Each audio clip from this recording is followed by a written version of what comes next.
Who's ready to be preached to by people who are irrepressibly hypocritical and who lack any real moral foundation? If you thought Westboro Baptist was bad, welcome to the woke Barbie revolution, where you get chastised about capitalism while watching a movie that will make hundreds of millions of dollars from a toy company that has made billions of dollars. And here's the big takeaway as far as I can see it. The actual message of this movie is a militant form of feminism that locks women into a perpetual struggle with their sworn enemy, men.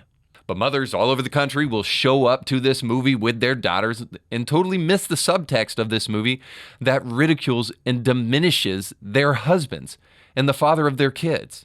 And they'll do so because they are oblivious to the real message of this movie beyond the trendy, pink, flashing lights.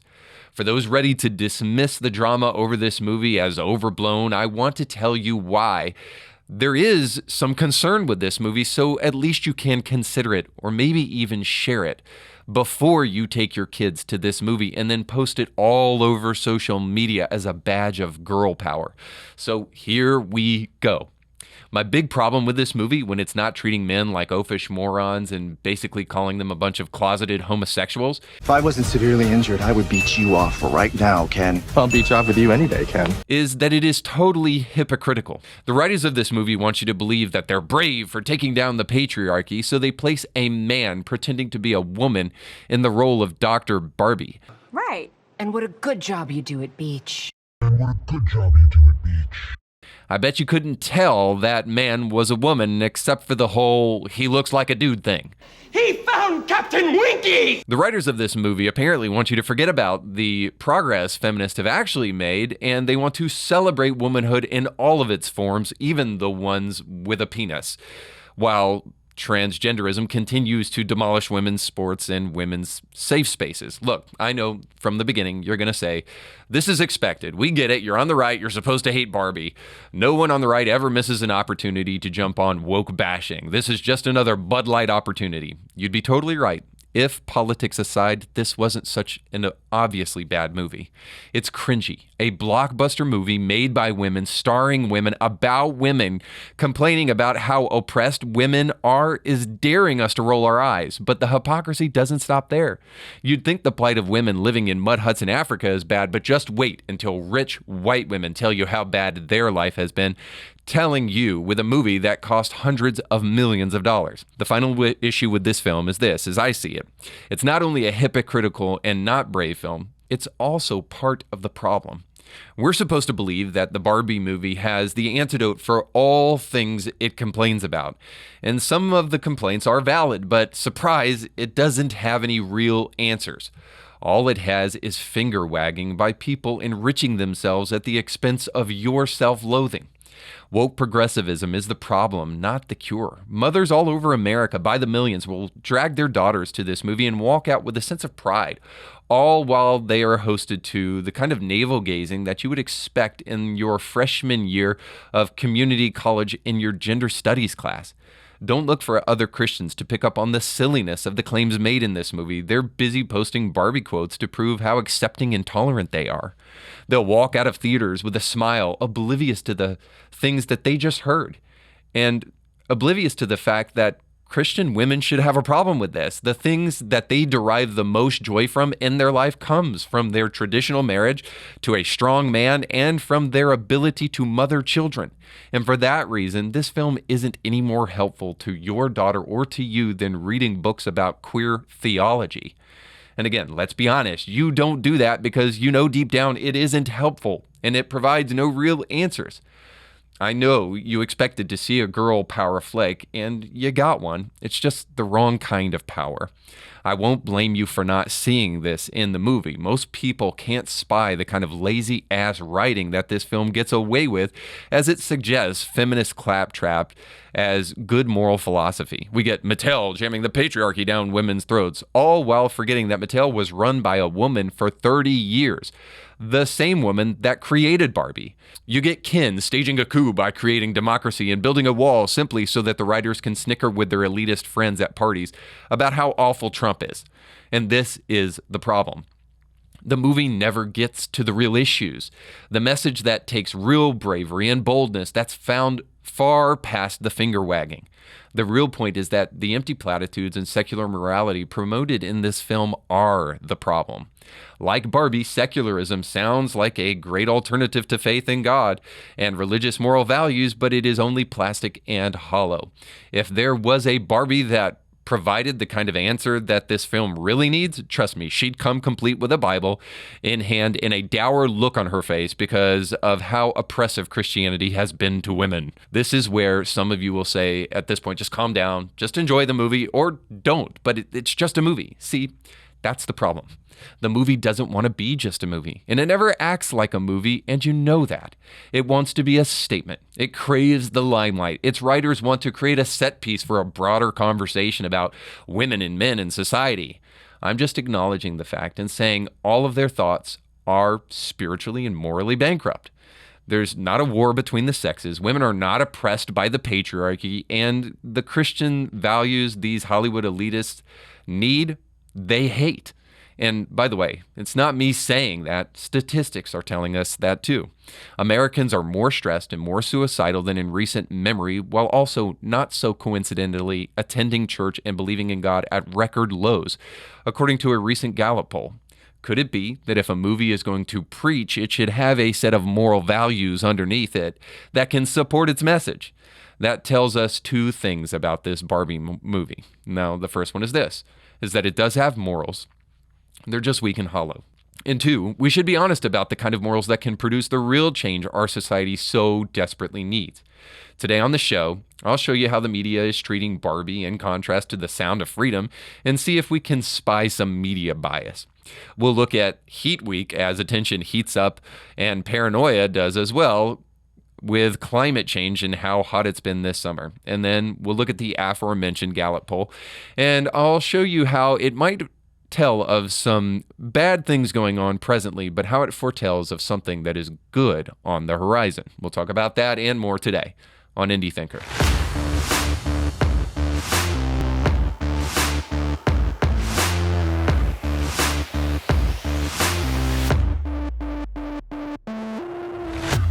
Welcome to the show. Don't forget to like, share, and subscribe, and to check out today's show's sponsor. Our friends over at Element Home Loans can help you get situated into a brand new home. And if you're paying attention, one of the really solid ways in which you can invest your money is in assets like the real estate market. If you want to secure your family's financial future personally by purchasing your own primary residence or even by investing in real estate, it's a good time to do so. I know a lot of people are going to tell you to invest in gold and silver and hard assets, but the truth is when the zombie apocalypse comes, you'll only be able to use those gold and silver bars to throw at those zombies and hope that it makes a dent. Really, what you need is something that is vastly more stable and something that actually will truly sustain you even in difficult times. And that's a roof over your head, or potentially providing a roof over the head of other people where you can actually make some income on that. Now, if you want to take my word on that, then you need to go to kbmtg.com today, where you can get pre-qualified for free. Not only will they pre-qualify you for free and help you get a great interest rate and help you with great customer service, but they have some amazing programs, including the ability to be able to, in the future, refinance your house and do so totally for free. They can do that and so much more. But to figure out all the ways that Element Home Loans can help you, then you need to go to the Kevin Blair team today, and do that by going to kbmtg.com. And when you do so, let them know that Indie Thinker sent you. Well, as you can tell from the opener of the show, I am no fan of Barbie. Now, I think if you're going to go see the movie, fine, go see it if you want to. Go see it and take your kids through it and critique some of the messaging that you felt was bad, and then talk to them about some of the things, whatever you felt that was actually good. Sure, but please don't go into it blindly. That's kind of one of the things I want to help you with this show today.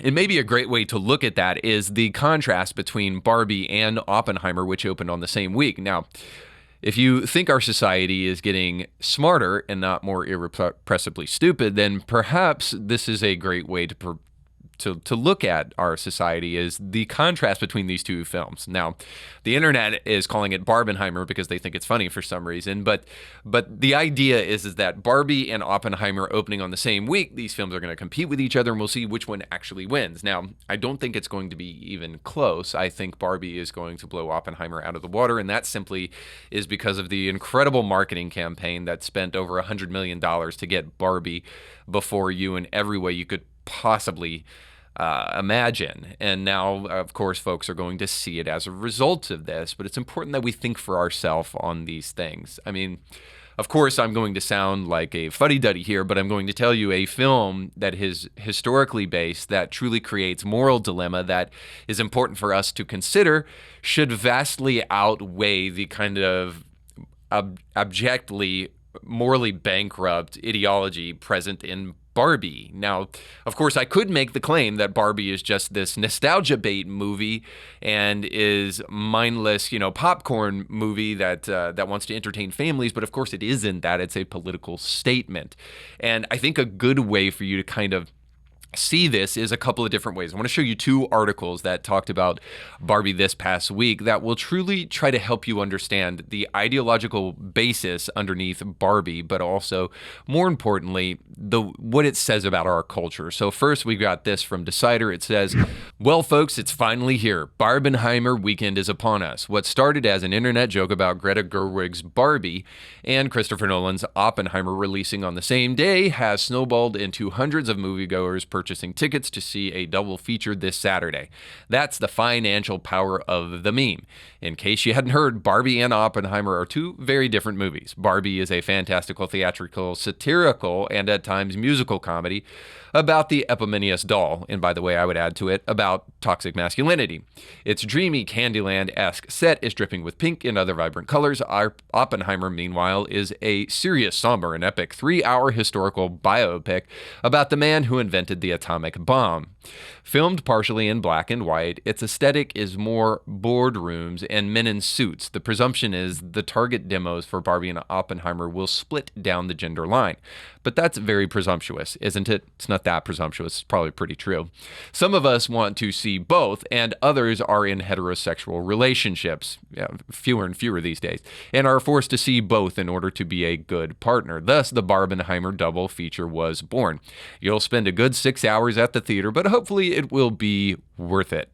And maybe you'll discover your love for double features with one rainbows and candy comedy and one dark and serious biopic.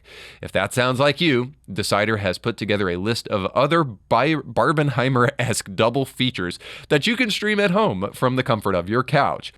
No need to strategically time those bathroom runs. All of the paired movies below are available on the same streaming services for ease of viewing. And like Barbie and Oppenheimer, all of the pairs were more or less released around the same era. However, I do prioritize ease of stream and vibes over the release of the date. Enjoy. Well, thanks so much for all of that. Now, I don't want to go into the article any further than just to show you this. The number one movie on this list is Bridesmaid and Captain Phillips. So the spectrum is totally inane all the way to historically accurate, I suppose, and moral dilemma and real drama and real human intrigue, or mindless women pretending to be funny.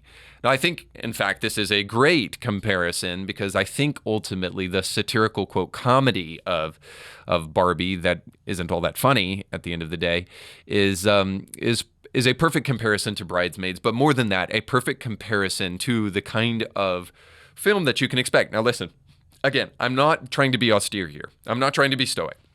I'm not trying to be a typical toxic man. I'm just trying to tell you that even to the most, watered down, tepid moviegoer, there's a clear distinction between the kind of messages that are being portrayed here. So let's get back to kind of the ideological basis underneath Barbie and the ideological basis underneath Oppenheimer. And the way that we can really see that is by the way in which the media has treated Sound of Freedom compared to the way in which they have treated Barbie. So, of course, I don't have to tell you that Barbie is the media's darling and they're gushing over it and they love it. But look how just recently Sound of Freedom was portrayed by the mainstream media. Check it out. And according to Salon, it says, Sound of Freedom is Uncle Tom's Cabin, but for QAnon. Film spreading child trafficking hysteria is making bank. And of course, to contrast that, here we have The Telegraph saying that the woke propaganda fest has begun. How the U.S. Republicans went to war over the Barbie movie. Now, I hope the hypocrisy of the mainstream media is apparent here so that I don't have to explain it too much to you, but obviously you can tell that a movie that's about child sex trafficking is spreading hysteria. That implication is totally egregiously not only dumb, but actually insulting. And it's not only insulting to your intelligence, but it's insulting to the people who are actually suffering around the world. Maybe you've watched the show in the past and heard me claim that in 400 years of the transatlantic slave trade, there is more slaves globally today than all of those 400 years. So whatever hysteria Sound of Freedom may be stirring up in terms of child trafficking, it's not enough, and we could do with a little bit more. But beyond that, what the contrast of Sound of Freedom's coverage and Barbie's coverage actually tells us about the media is something that we hopefully know by now. First of all, that you should not listen to the media almost about anything.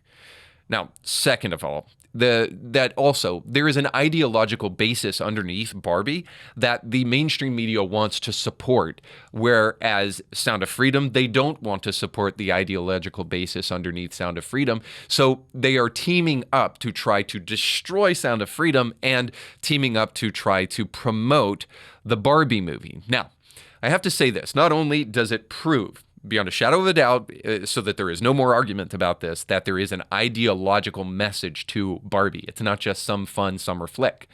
It's an ideological message that by going to view and then enjoying, even in an implicit way, you are suggesting that there is merit to the message. Pushing that aside, more importantly, if there is a deep state, we talk about it a lot, especially conservatives. If there is a deep state, it looks like what you see in the promotion of Barbie. It is a group of ideological leftists, largely, that have institutional power who work together, and it's a small group at that, but work together to try to promote an agenda. One might call it propaganda. Rather than being honest or rather than providing true critical thought, they just simply try to push their agenda through whatever means and whatever power they actually have. So again, if there is a deep state, it is in the media and it is in things like what we just saw. So I wish you not to be ignorant of it in two ways. One, don't trust anything the media says. Please know that they have an axe to grind in everything that they do. They are not impartial. They are not unbiased. I don't care if you really truly like Fox or you really like MSNBC for some reason. Maybe it's also because you like saltine crackers or something like that. I don't know why you would like MSNBC, but let's just say the same about Fox. I don't care which one that you turn to. Please think for yourself about these things. And then most importantly, understand this, that there is a mechanism of propaganda out there that is trying to influence the way that you think, and I hope you won't let it work. Yes, I agree. Some women's issues definitely need to be addressed and need to be spoken about. But it's not the ones that the media is going to tell you about. So, yes, I support women, but I don't believe all women, and neither should you. And you certainly shouldn't believe all news reports, especially when it comes to climate change, because I want to let you know that not only is it Shark Week, but it's also Heat Hell Week. It's time for Heat-mageddon, if you listen to the mainstream media, because every time summer rolls around, you can expect another host of articles to assault your better senses, telling you that the reason that it is hot again this summer is simply because of climate change. So now here is a USA Today article letting us know about the casualties happening in Arizona right now because of this U.S. heat wave. And it says this: as a U.S. heat wave spreads, Arizona counts the dead. 18 confirmed, dozens more suspected. Now, let me help you play a little game called Common Sense. There are 18 confirmed dead, and then they say dozens more are suspected. Quick question. How do you expect that people are dead?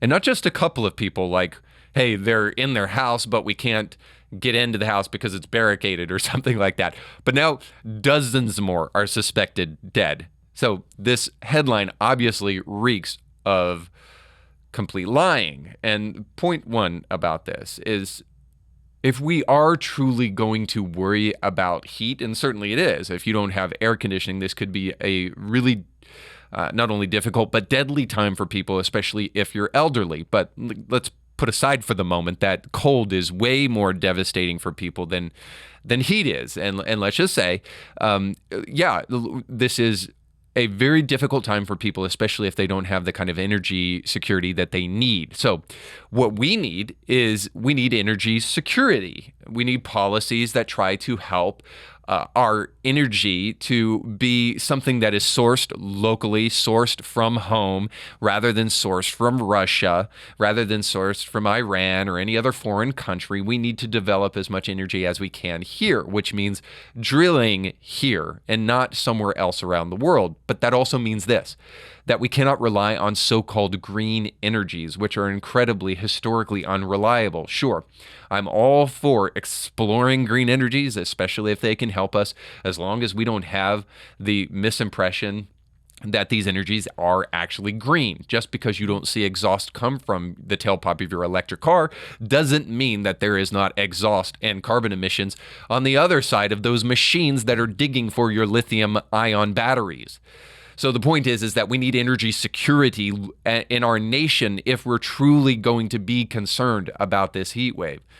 But the second point here is this, is we need to quit pretending that we can control the climate. I've discussed this on the show before, how climate control and climate hysteria, more importantly, is an issue of the radical left, especially the agnostic/atheist radical left, who constantly wants to kill God in their conscience, and then when they need some sense of sovereignty, some sense of control, some sense that somebody is holding the strings of this world together, and because they've killed God in their own mind and conscience, they don't have that person, they think it's all up to them.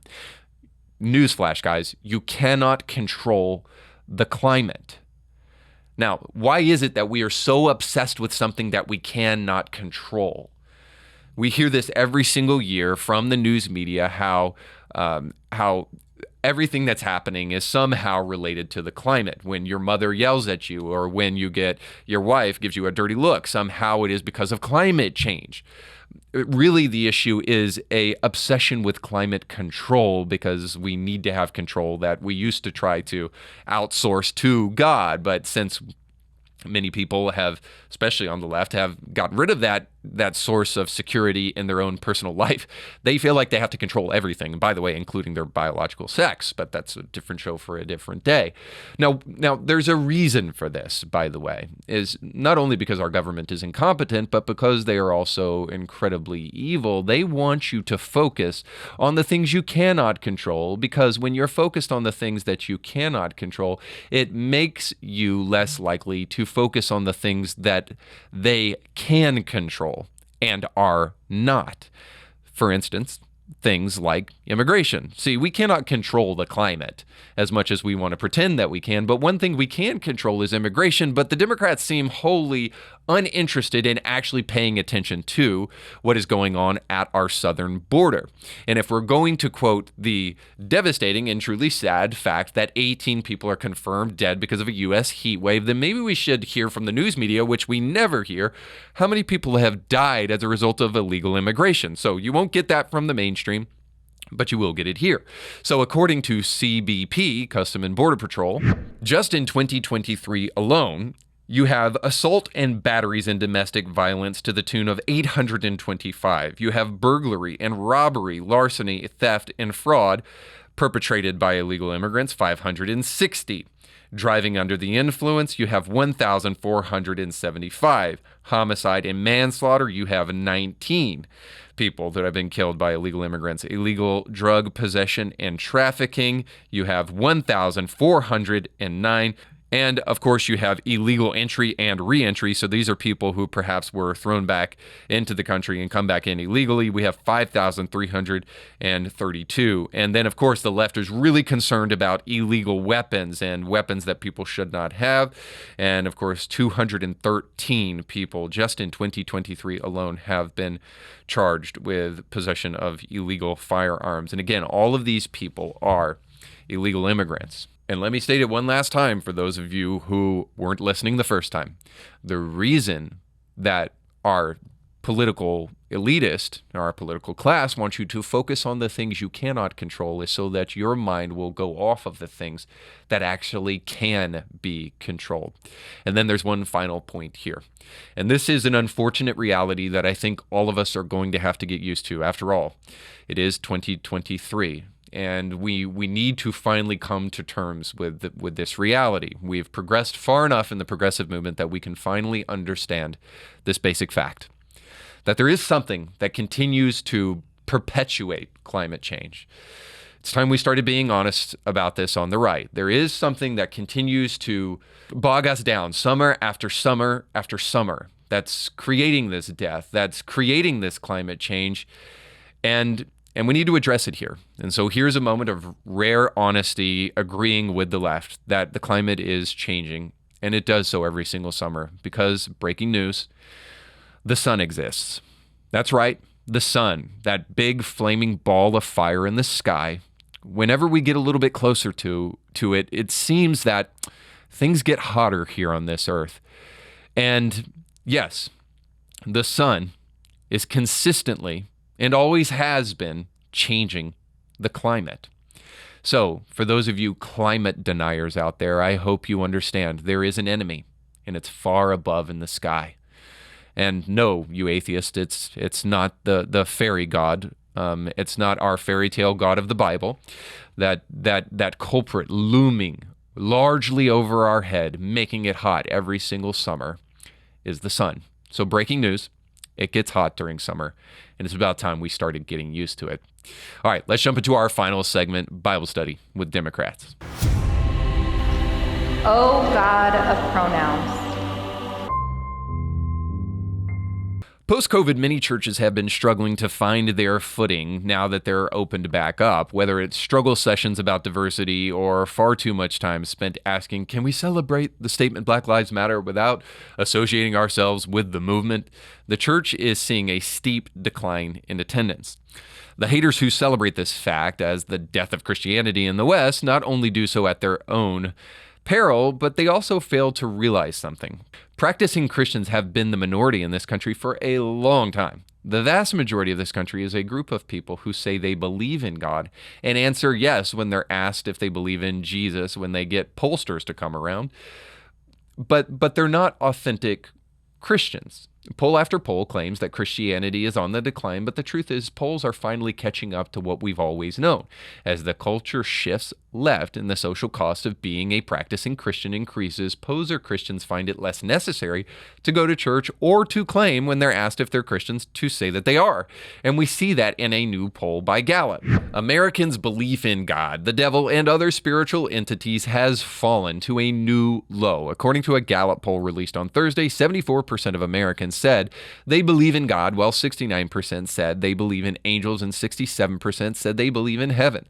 The poll found slightly smaller shares, 59% and 58% said they believe in heaven and the devil. Belief in all five spiritual entities has fallen between 3 to 5 points since 2016, the last time Gallup polled Americans on the topic. Since the pollster first began collecting survey data on the subject more than 2 decades ago, belief in God and heaven has dropped 16 points, while belief in hell has fallen 12 points, and belief in the devil and angels has decreased by 10 points. So here's my belief about all of this, is that these polls are just merely catching up to the reality of what is going on in society. We are living in polarizing political times, and again, true Christianity represents a spiritual transformation and not just a yes on a poll. So real Christianity is much more rare than what the poll would suggest. And I think now the poll is just starting to come back a little bit closer to reality. But again, all of this is becoming more apparent because we are presently living in very polarizing times. And now I understand that there can be some downside to polarization, especially if it's extreme polarization. But for a moment, I just want to look at this poll, and I want to look at polarization, and I want to try to help you understand how polarization can actually be a good thing. So point one, polarization has winnowed out real Christians from posers. Authentic Christians have known for a long time that statistics are erroneous. Polarization has only allowed and forced people to take a side more accurate to their actual position.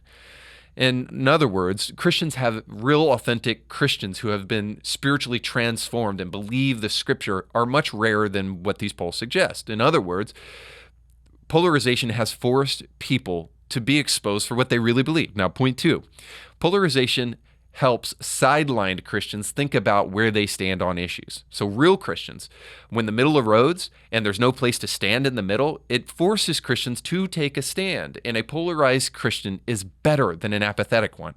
And point three, change happens in polarization. For better or worse, polarization puts issues at the fore and it forces us to make a decision. Sure, that's scary, but it's also promising.